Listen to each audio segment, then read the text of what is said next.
Hi guys, this is Meenu. Welcome back to my channel Storytale.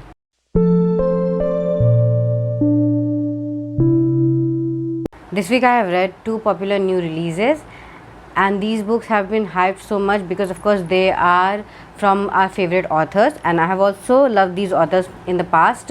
I've always enjoyed their books, but this time I'm really disappointed in them. The first book that I'm going to talk about is Book Lovers by Emily Henry. This is a book that I was most anticipated about because I really wanted to read this book, because of course this book is about books, so I really wanted to give this book a try. And I really loved Emily's last book, which was People We Meet on Vacation. It was a very interesting and a summer vibe kind of a book. I really enjoyed it. I really loved the romance in the book, everything, the story, the vacation that it was shown, everything was just perfect in that book. I really loved it. That is why I was excited for this one too, but this one was just a big disappointment. This review is going to be spoiler free. I'm not going to ruin it for you guys because this book is going to do that itself. Anyway, let's talk a little bit about the story and the characters.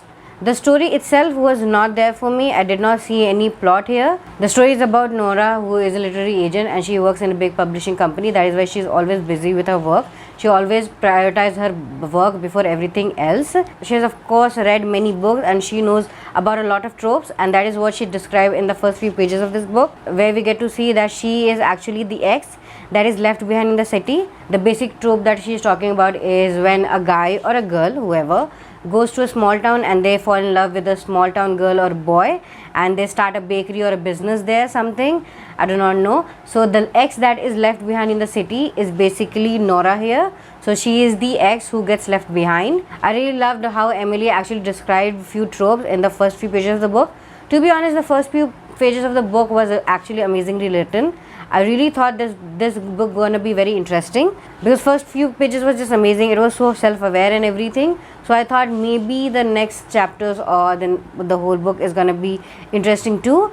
But then again, like I said, it was a disappointment. We also have Charlie, who is supposed to be a nemesis, but she actually met him one time and they have not that pleasant of a meeting. So it was not like a hate or something kind of relationship between them. It was just a little bit of a banter in the first meeting, but that is all.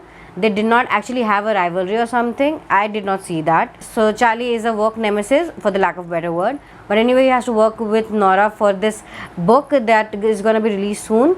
That is where they kind of bond together. Charlie, when he was first introduced, he was a little bit different person than what we see in the rest of the book. He sounded more cold, more rude and everything, but then in the later of the books he was like totally different for me. I do not know why, but I liked the first part or the first version a little bit better, because of course there was a lot of scope for him to actually grow. There are a lot of places where we would get to see him actually change and become a better person, but we did not get that actually. But anyway, the best thing about Charlie is his sense of humor. I really loved all the comebacks that he had against Nora, against whatever she said. I really loved those witty lines. But other than that, there was nothing much to his character. He was like vanilla character to me. He was not something, very interesting for me. There was nothing suspense or there was nothing actually wow factor about his character. There's also another character named Libby. She is the sister of Nora. She is the younger sister. She is pregnant with her third child and she has planned this vacation to go with Nora. They want to explore this small town for I think 2 or 3 weeks. I do not know who is that person who actually gets 3 weeks off. I just do not know. But anyway, they go on this vacation, and of course she has a bucket list. There's things that she wants to do when they are living in this small town. There's so many things that they want to explore. We of course do not get the reason behind her making a bucket list until the end of the book. But anyway, those bucket lists were actually kind of interesting, but we do not actually get dived into that one. I mean, we explore a few, 1 or 2 maybe, but we do not actually get to see the whole bucket list. But anyway, Livy is also hell-bent on trying to find Nora a match so that she can be as happy as she is. There are also other few characters in the book which I do not know the name of, or I do not actually care about. I actually do not even care about these 3 characters. But anyway, those are the characters were almost non-existent for me. Like I said, this book does not have much of a plot. There are 1 or 2 steamy scenes which I actually loved. The steamy scenes in this book are actually done well. I really loved it. I really loved how they almost, but they do not. So those are the scenes that I actually enjoyed, especially the first kissing scene. I think it was done very well. I really enjoyed that, especially when there's rain and this war and everything. So it was kind of interesting, and there was also a pool, and there was a scene in the library. So there are many scenes that we get which is steamy, which I actually loved.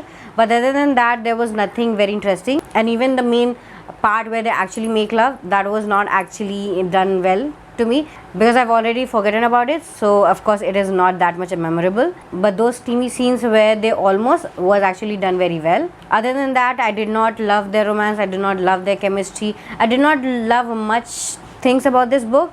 This book was like average to me. It was an easy read, you can read it complete in 2 or 3 days. But other than that, other than being easy, it does not have any wow factor, it does not have any big characteristic that I actually remember this book. The last book, People We Meet on Vacation, was so fun, so interesting. I really loved that, and this book was just nothing compared to it. This is one of those books that I'm gonna forget about anyway. Now let's talk about the second book, which is The Book of Night by Holly Black. We have known about Holly Black for a very long time. We have read her famous series, The Cruel Prince. I loved The Cruel Prince series. I loved all the characters in it, and everything is just opposite in this book. This is first time Holly Black trying actually something different. She is not writing about fae, she is building another world, and she's not actually very good at it.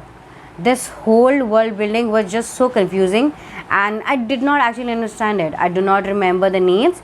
It was so confusing. Even the Book of Night is not called Book of Night in this book. Maybe it was referenced 1 or 2 times, but it is called as Book of Blight instead of that. So I do not know why the name of the book is Book of Night. And it should have been something related to shadows, because the main theme or the main part of this book is shadows. There are a lot of talk about shadows, but I do not actually understand how shadows work. I do not know what actually happens with these shadows.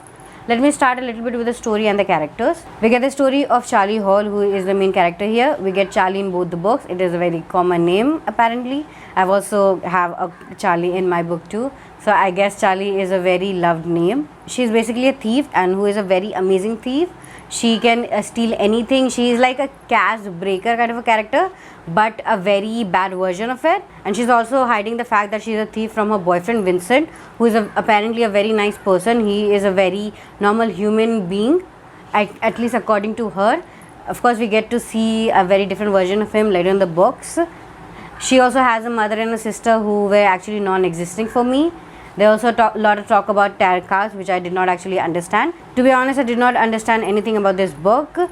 The other main character we have is Vincent, which I actually loved. I really loved how mysterious Vincent's character was, but how little he was shown. I was actually hoping for his character to show up in this book, because when we get to see Vincent in his true form, when Charlie actually realizes that Vincent is not actually what she has always known, from that part I was actually intrigued by Vincent. I really wanted more of his scenes, but we do not actually get that. We get all Charlie in this book, like she is from start till the end, even though this book is, I think, from the third person point of view, if I remember correctly. Then why did not we get a third point of view of Vincent?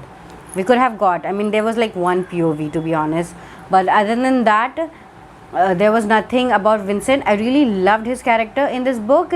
He was so mysterious, he was like so respectful and everything, but we did not get him. He was the best part, and we did not get much of it. The romance between Charlie and Vincent was actually written well too. I really loved their chemistry too. Like I said, Vincent was the best part. There are also other characters in this book. The villain was not that great for me. It was like a Marvel movie villain, not that interesting. Charlie as a character, I was not intrigued by too. She was okay. I did not hate her, but there was nothing very special about her too. The main problem with this book was the setting and everything. It was such a dull and slow paced kind of a book. I fell asleep so many times during reading this. Somehow this book is only 300 something pages, and I do not understand how this book actually felt like 800 pages. It took me so long to actually complete it. Like I said, I fell asleep so many times during reading this, because I was not understanding anything. I even tried audiobook and I still did not understand it. What are blights? What is hierophant? I do not know. I'm of course pronouncing wrong. And what is blight? What is red? What is I do not know. The Vincent is called by many names in this book, and which is very confusing. Why Vincent can be just Vincent? Sometimes he was Remy, sometimes he was Red, sometimes he was Vincent, sometimes I do not know, Edmund. So I don't know, it was very confusing for me in this book what is actually his name is. because every time he is referred by a different name, so it gets very confusing. There are also not many dialogues or conversation in this book. It is mostly Charlie thinking in her head, which I absolutely hate. I do not like that much of exposition in the character's head. I do not like people to just tell me things. I want them to show it, and I also want interactions between characters who actually talk to each other and not just think everything in their head. The best thing about this book is just the last part, the ending, the epilogue, or whatever you can say. I really loved it. The final climax scene between the main character and the villain and the other characters, I think that was done very well. The same way the whole of the book could have been written. I know that Holly Black was trying to build a world, but she did it so clumsily. It was just very, I don't know, boring. So that is why I did not feel connected to the characters. I did not feel connected to the story.